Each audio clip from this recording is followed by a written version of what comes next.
ইসরে, মেয়েটা কিরম করে খাচ্ছে, না জানি কত স্বাদ। স্বাদ হতেও পারে, আমি তো আর জীবনে খাই না একটু। আমি এতই গরিব যে 2 টাকা দিয়ে বিষ কেনার মতো টাকা না।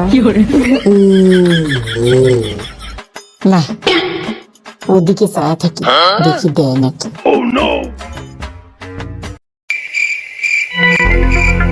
এই মেয়েটা এভাবে আমার দিকে তাকিয়ে আছে কেন?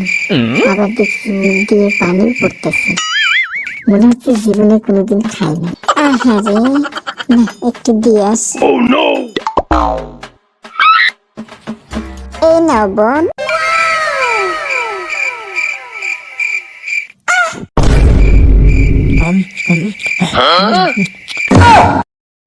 দুনিয়া